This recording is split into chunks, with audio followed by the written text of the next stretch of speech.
그러네. 예쁘다.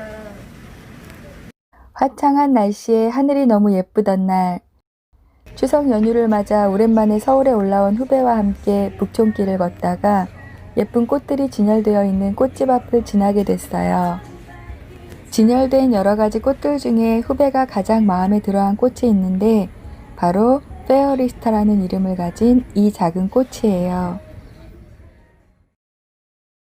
후배가 제일 마음에 든다고 했던 작은 꽃에 대한 기억이 오랜만에 보낸 후배와의 즐거웠던 시간과 함께 제 마음의 여운으로 남아서 그 꽃을 그림으로 그려봤어요. 작은 꽃이라 다른 소재에 비해서 빠른 시간에 그림을 완성할 수 있을 거라는 생각으로 비교적 가벼운 마음으로 그림을 그리기 시작했어요.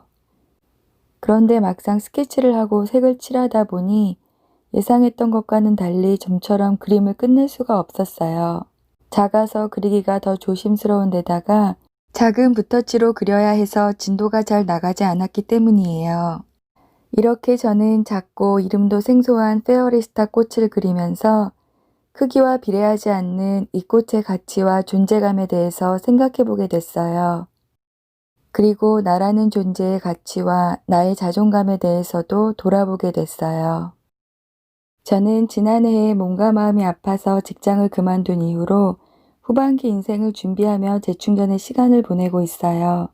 그런데 코로나19로 인해 그 시간이 점점 길어지면서 최근 몇 년 동안 일주일 내내 쉬는 날이 없이 거의 일만 하며 지냈던 저에게 정해진 일이 없이 하루하루를 보내는 것은 쉽지 않았어요.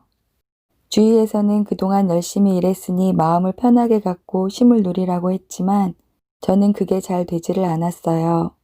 저라는 존재의 가치가 상실된 것처럼 느껴져서 때때로 마음이 우울해지고 힘들었어요. 그래서 깨닫게 됐어요. 제가 이를 통해서 저의 존재 가치를 찾고자 한다는 사실을 말이에요. 그러나 저는 또한 알고 있어요. 저라는 사람의 가치는 일에 달려있지 않다는 사실을요. 사람은 누구나 자신의 존재가 가치 있기를 원할 거예요. 그런데 자신의 존재 가치는 어떻게 정해지는 걸까요?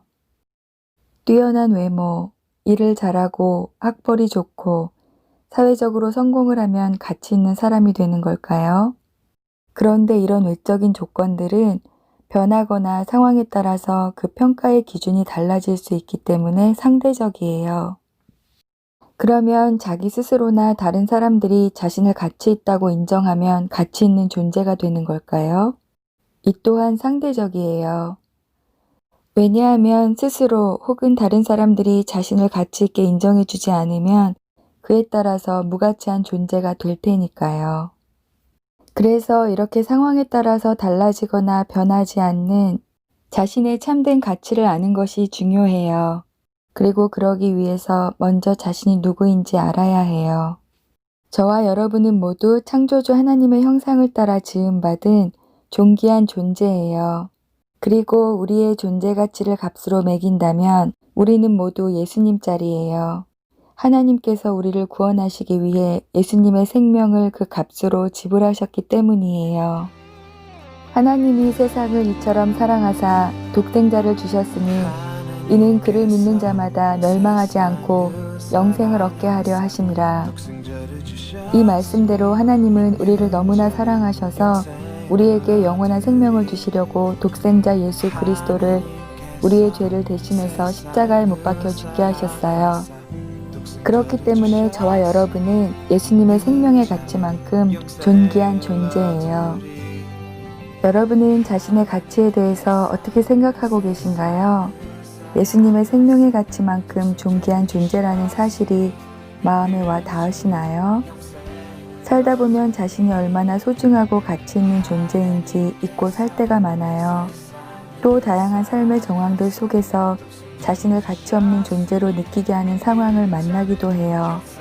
그런데 우리의 조건이나 상황이 어떠하든지 분명히 기억하고 확신해야 할 것은 우리는 모두 하나님께서 당신의 아들 예수 그리스도를 아낌없이 내어주실 만큼 지극히 사랑하시는 존귀한 하나님의 자녀들이라는 사실이에요. 코로나19가 장기화되면서 경제적인 어려움뿐만 아니라 코로나 블루로 심리적인 어려움을 겪고 계신 분들이 많다고 하는데 우리의 삶 속에 그 어떤 예상치 못한 힘든 상황이 펼쳐질지라도 우리를 향하신 하나님의 변함없는 사랑을 믿고 힘을 내셨으면 좋겠어요. 하나님의 은혜와 평강이 여러분의 삶에 늘 함께 하시길 기도하며 다음에 만날 때까지 안녕히 계세요.